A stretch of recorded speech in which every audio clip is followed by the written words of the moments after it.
Welcome to the Legally Speaking podcast. I'm your host, Rob Hanna. This week, I'm delighted to be joined by Sophie Shaw. Sophie is an associate at Brian Cave Leighton Pazer, LLP, specialising in restructuring and insolvency. Sophie is also the creator of the Law with Sophie blog, which aims to help individuals who have a lack of industry connections and information thrive in this industry. Sophie has previously worked as a product marketing advisor at Linklaters. During this time, she worked on a secondment to the Warsaw office. In addition to all of this, Sophie is a mentor with Grow Mentoring and has also been featured in The Lawyer and the lawcareers.net. So a very, very warm welcome, Sophie. Thanks so much. Thank you for having me. I'm so excited to be here. It's an absolute pleasure to have you on the show. And before we dive into all your amazing achievements and what you've been up to, we do have our customary icebreaker question here on the Legally Speaking podcast, which is, on the scale of 1 to 10, 10 being very real, what would you rate the hit TV series Suits in terms of its reality? Oh, in my reality, I'd give it a solid 2 out of 10, Rob. I don't know anyone that storms into court and swears at judges and, any lawyers that have enough energy to have rendezvous in the library cupboard. So, no. Yeah, a bit of harsh reality. I think a 2 is well justified in your response there. So we are going to be talking a lot today about sort of some of the skills and various elements, but I just want to start by telling us a little bit about your family background and upbringing. Tell us a bit about you. Yeah, absolutely. So you might have detected a bit of an accent. I'm from Manchester originally, so that's where I grew up, in your classic northern family household. I went to a mixture of schools, actually. I moved around, so I've sort of seen the whole gamut of state schools, grammar schools, private schools, so on. So it was a bit of a checkered blanket of experience, but I think overall, in terms of length of time, I'm a candidate that has to say on application forms that I'm primarily state school educated. So, socially mobile, all that. So that was sort of my upbringing. And then I went to university a long, long time ago now to do business. And I was completely elitist about that. I was right, I'm doing business. I want to go to the best business school. So I did that, I got the grades, and off I trotted to Bath University. And then I go to enter the legal profession, and I find out that people don't like Bath University. They don't think it's very good. It's not a Russell Group university. So then I realise, oh, I'm in this category of people. I'm in this club, this non-Russell Group club, which I think has become something that's become a recurring sort of motif throughout my legal career, and also starting the law blog and chatting to people that way. There are so many people that feel disadvantaged because they went to a non-Russell Group uni. So I loved it anyway. I thought it was a fantastic uni. I did business, as I said. So I also had 2 placements as part of that, 2 6-month placements. One was dead random in shipping, and one was actually, a real kind of kismet opportunity. One was a internship I had with an accountancy firm in restructuring and insolvency. And that was what really ignited my passion for the industry. And ultimately, I guess you could say, has led to me being where I am today as a restructuring and insolvency practitioner. So I did that, I graduated, and I always knew that I'd wanted to do law. And without being too long-winded about it, I was very pragmatic when I was applying to university because it was right in the middle of the financial crisis. And so I thought, if I go to do business, it will give me a really broad base, loads of skills, which was all very true. But law was it was that thing that you just couldn't, it's the one that got away. I just couldn't get it out of my mind. And I carried on doing law modules. So I did law A-level and did law modules at uni as well. And by the end of my degree, I was chomping at the bit. I was desperate to crack on with the GDL. So I took myself off to do that, did the GDL and also paralegal part-time. I was just getting as much legal experience as possible, everything I could get my hands on, basically. Finished the GDL and was coming to sort of the end of summer. And because of that experience that I'd had on my degree, doing a bit of marketing, coupled with the GDL, for some reason, recruiters were just coming out of the woodwork, left, right and centre, to offer me legal marketing roles. So as you mentioned, I took the role at Linklaters. And again, another real, if that hadn't happened, I probably wouldn't be where I am today. I took that role and I was basically writing pitches for the business, aligned to a few departments, but essentially supporting throughout the business. And that role was just instrumental in teaching me so much that I now hold dear and know. Again, try not to bore people by going into too much detail, but I think it will come up throughout the course of this episode. You know, a lot of the skills that I've learned and that I think are really important, I got from that role. But ultimately, I thought that role was going to be a stopgap whilst I was applying for training contracts. And as we know, it's a bit tough out there. It's a bit tough. So I was there 2-3 years in the end and had some incredible opportunities, pitched to some incredible clients. As you said, I went on secondment and I loved it. But, you know, the training contract needed to be obtained. And I finally got one with my firm off the back of a VAC scheme in 2016, where I sat with the restructuring insolvency team. Again, bringing that interest back, had a fantastic time, secured my training contract, finally started training in 2019. And as of this year, I've qualified and come full circle R&I associate at my firm. Hooray! Congratulations. And what a great story. So I love what you're doing, and that's truly inspiring for a number of our listeners. So you touched on training contracts. So what is the key piece of advice you have for individuals in order to stand out during their training contract? Do you think taking initiative is the key? It's definitely a really big part of it. I think taking initiative is all that a lot of people can ask of a trainee. When people point to good juniors and good trainees specifically, it is those people that are all over it. And they're really getting stuck in, they're being proactive, they're enthusiastic, they're motivated. I think that is a huge thing. If nothing else, you know, your technical knowledge might not be there. We make mistakes as trainees, that's normal. But if at the end of the day, you are super proactive and enthusiastic, that is always an attribute that's going to go down really well. And it's going to make you stand out in your training contract. And I think that's the goal, is to try and stand out. The last thing you want is to leave a department and a couple of seat rotations go by and somebody mentions, oh, do you remember that trainee we had, Sophie? And they're just like, who? You know, it's all about making impact. And I think one of the most effective ways of making impact is showing that you've got initiative, you care, and you are really proactive. Yeah. Love that answer. Because my next question was going to be, what does taking initiative mean to you? And you mentioned sort of enthusiastic impact. How would you sort of describe it in a nutshell from a legal kind of trainee perspective? What does initiative mean to you? Yeah, absolutely. So I think it's about offering to do absolutely everything, to the point where you think you're annoying people. If anything comes in, and it does feel a bit annoying now because we are remote, to respond to every email. Do you want me to send that? Do you want me to do this? Do you want me to do that? It is literally a case of doing that. You are there to make everybody's life easier, should be your mantra. And essentially you should try and do everything. And it's not just those like things where it's like, admin, I'll do this, I'll do that to make your life easier. It's also for your learning to build those technical skills. And some stuff you'll know is within your court, right? And I always think some trainees think, I'll just stay in my lane. If it's admin, it's me. And it's like, no. If somebody says we need to put these documents together as part of this deal, why not have a go at it? Why not stick your hand up? Why not say, I've never drafted security documents before. Do you mind if I have a first crack? They will absolutely love it. People love it. They're like, oh, okay, Sophie's interested. Like, this is something she's interested in. And anything is easier to review than to draft. So the associates are going to love it if they've got something. Your draft might be rubbish, but that's fine because it's always easier to amend than to draft from scratch. And as your legal skills develop, you get way more used to looking critically at other people's work than necessarily drafting from scratch because, you know, you've done it so much. So, yeah, sticking your hand up to absolutely everything. It's not just about saying yes to the opportunities that come into you. It's about being all over everything and being super keen, which can be slightly exhausting, I'm not going to lie, because it's like being switched on, constantly being like, I'll do that. So I do think it's definitely smart to be mindful that you're not overexposing yourself and kind of like spreading yourself too thin. But yeah, being keen.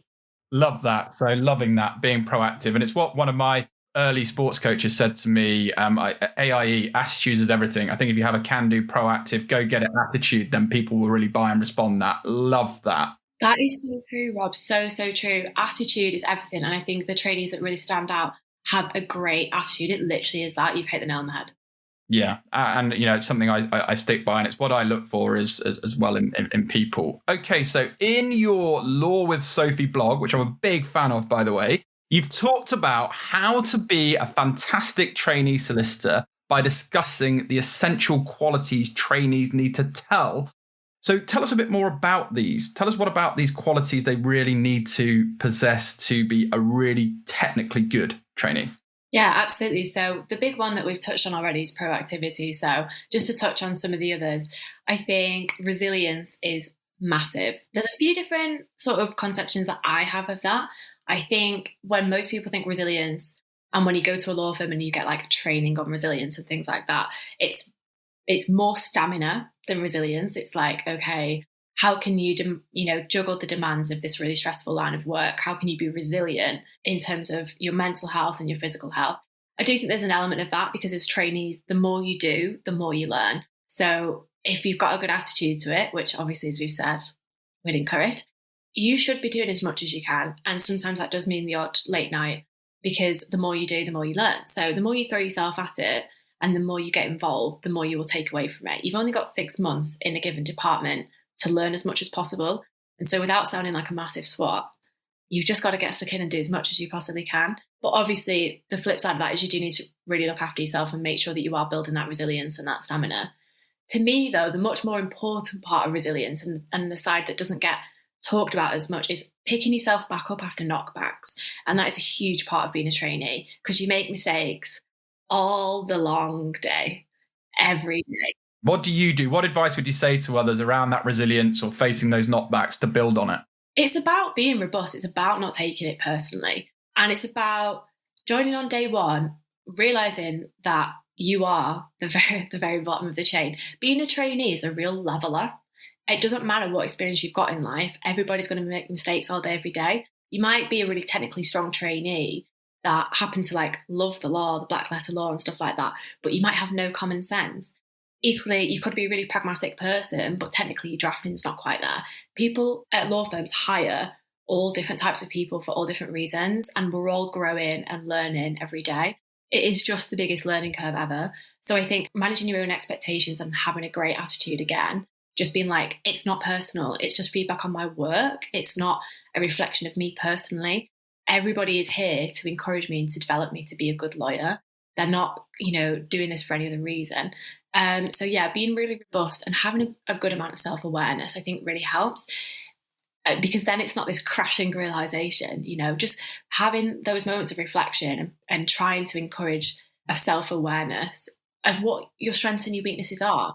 Because then if you're getting picked up on those weaknesses, it's like, yeah, I know that's something I'm working on and here's how I'm working on it, rather than just being like crestfallen that somebody happens to have seen any negativity, in how you present yourself. Because I think, I don't know if you'd agree with this, Rob, but I think a lot of people that go into the legal industry are like type A perfectionists. So they can take critical feedback quite personally and they can take it to heart because they're used to being the tall poppy and they're used to performing really well.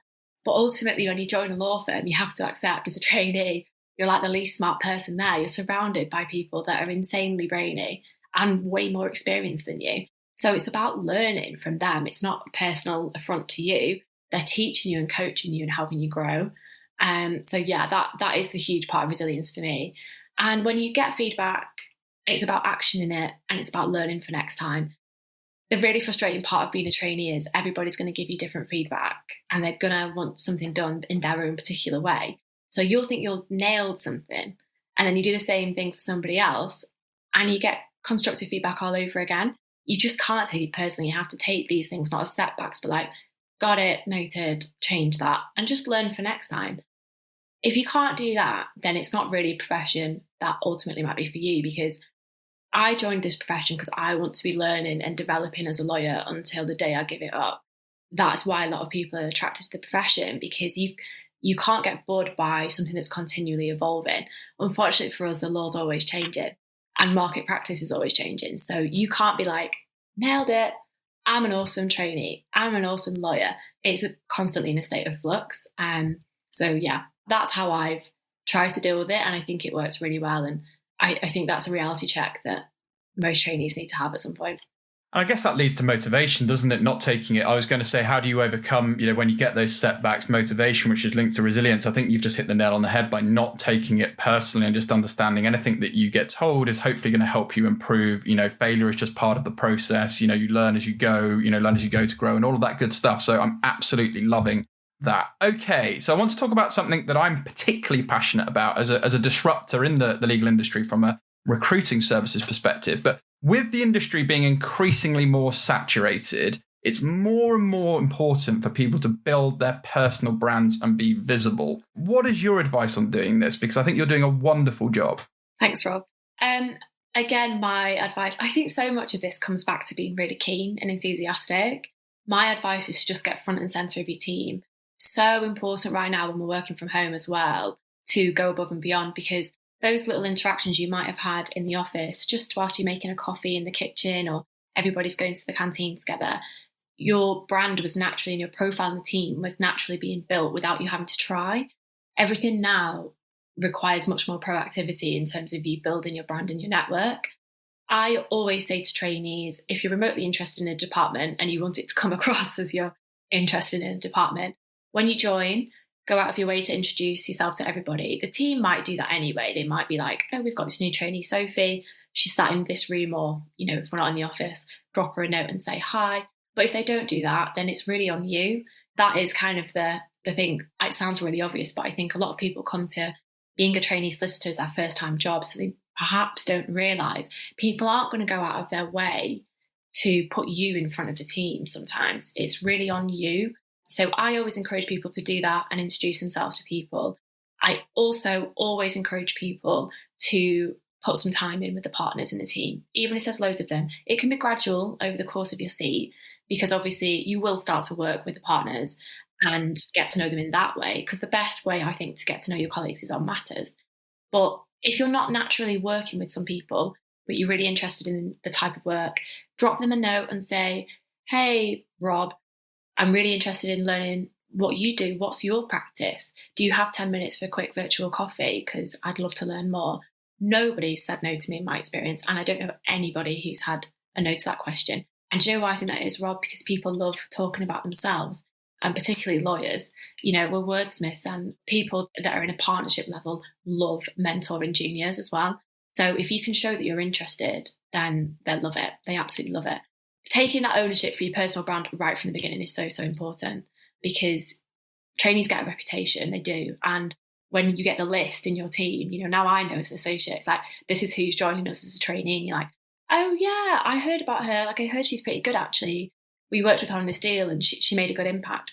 Your reputation will precede yourself. So your personal brand should definitely be something that is a priority from the get-go. And being a trainee doesn't absolve you of that in any way. And it's definitely on you to go out of your way and forge those connections.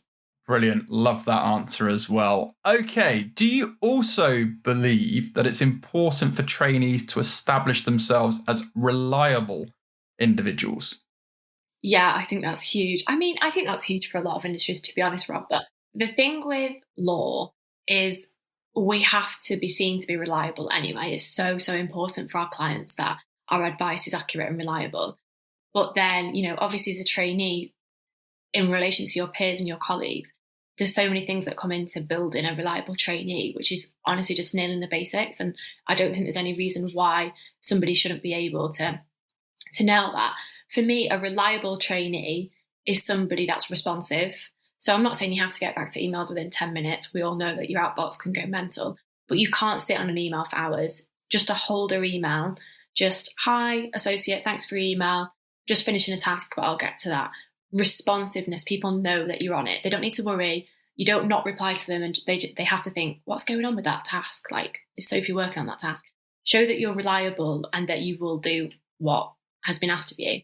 Also, the second thing I think is meeting timeframes. So doing the work that's been asked of you in the right time frame. Things happen that might prevent you from doing that. And again, it's just about communication. If anything comes up and you can't meet a deadline, you have to communicate it, because if you miss a deadline, obviously you're not reliable. So it's really simple things. It's just communicating with people about deadlines, being responsive.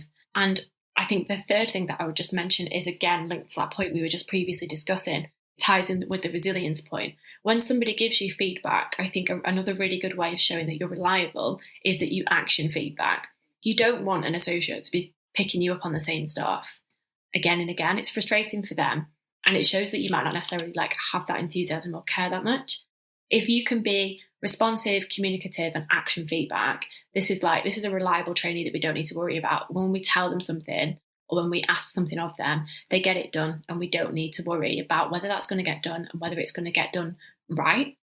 That's all they can ask for. They're there to teach you and to pick up on the mistakes you're making, that's fine. But if you can show that you can reliably deliver within the confines of all that, they'll love it. Love that answer as well. Yes, really enjoying this conversation, Sophie. Okay, before we wrap up, how do you think trainees can be proactive when qualifying into their chosen practice area? Oh, there's so much you can do here. Oh, it's a real cringy time, and it's a real putting yourself out there. And I think a lot of people struggle with it.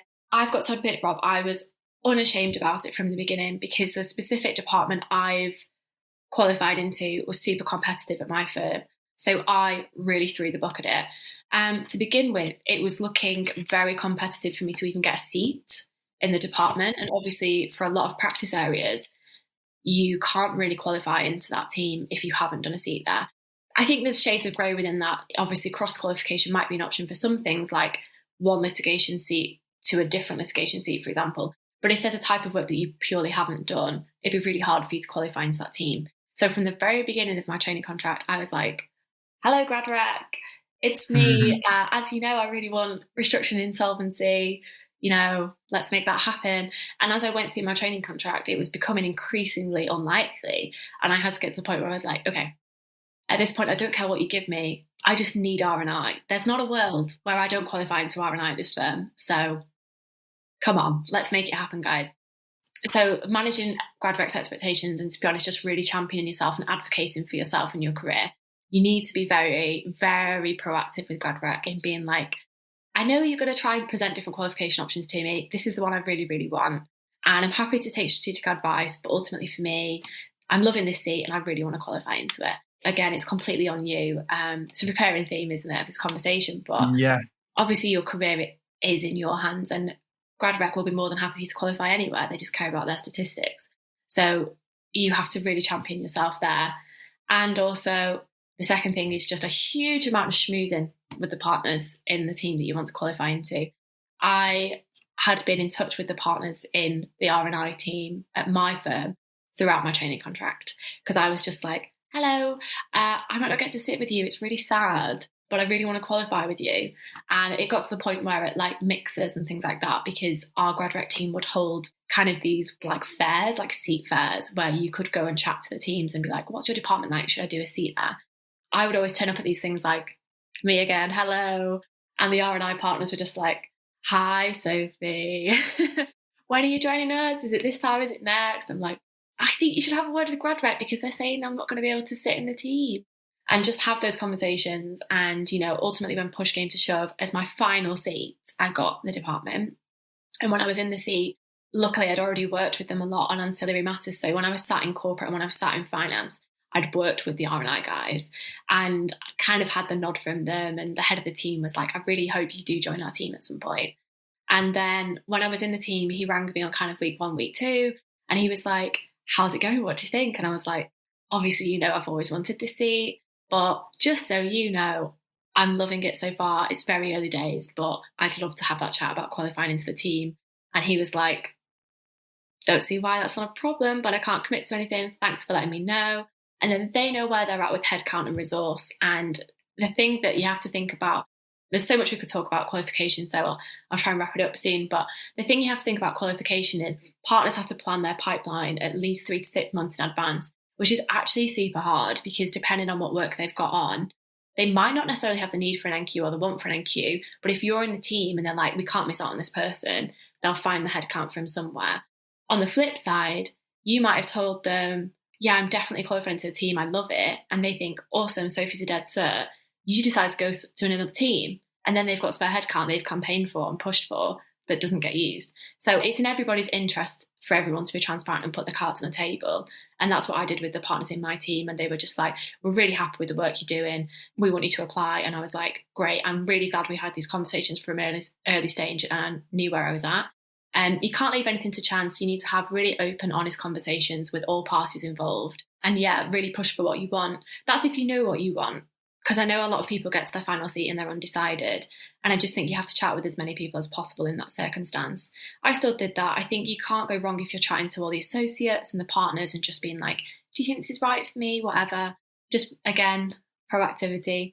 Just going out of your way to really make as informed a decision as possible and put it on the right people's radar that you're going to apply to the team or you're thinking of applying to the team would be my advice. Great advice as well. So just to try and sum up that wonderful answer, I would say 1, it's self-belief. 2, it's wit, whatever it takes. 3, it's ultimate accountability in terms of, if it's meant to be, it's up to me. There's not the what ifs. It's you got to go out and make it happen. You network, you meet people, you go above and beyond, you get noticed, and no is not an answer you're interested in. I think that's really powerful. And ultimately, that's what this show's all about. It's inspiring. You've been there, you've done that. And I'm just so happy we've had you on the show, learning more about what you're doing and how you're giving back, because you're a busy associate now in a top international law firm. You're still finding time to come on shows like this and help the next generation of lawyers. So yeah, it's been a real pleasure having you on the show. So if people want to follow or get in touch with you about anything we've discussed today, I'm sure they will. What's the best way for them to do that? Feel free to shout out any of your web links or social media handles, and we'll also share them with this special episode too. Amazing. The best way for people to get in contact with me is definitely on Instagram. I'm on there all the time, and anybody that chats to me on there knows that the DMs are very much alive. I'm always there to help people with bits of nuggets and advice. For sort of longer form content, if people are preparing for their training contract or if they're still at assessment centre application stage, there's loads of resources on my blog where I talk about trainee life, and I have a couple of downloadable guides as well if people are still at that application stage and they want to brush up on their commercial awareness or they just don't know where to start researching law firms. But yeah, I'm happy to speak to anybody who is about to become a trainee or they are in the application stage or whatever. As you say, it is something that I juggle alongside work, but it's basically my hobby now. And pretty much my only hobby except, drinking wine. So I'm very much here at everyone's disposal, and I've absolutely loved being on the show today. Thank you so much, Sophie. We've loved having you on the show. It's been an absolute pleasure. We want to wish you lots of continued success with your legal careers and all your future pursuits. But from all of us on the Legally Speaking podcast, over and out. This week's review comes from Greta_Parks. Greta says, great podcast, very insightful, and they celebrate diversity. Easy recommendation. Thank you so much for all of your kind words and support for the show. It really means a lot to all of us here at the Legally Speaking podcast. Thank you for listening to this episode of the Legally Speaking podcast. If you enjoyed the show and want to help support us, remember to leave us a rating and review on Apple iTunes. You can also support the show and gain exclusive benefits, bonus content, and much more by signing up to our Patreon page, which is www.patreon.com/Legally Speaking podcast. Thanks for listening.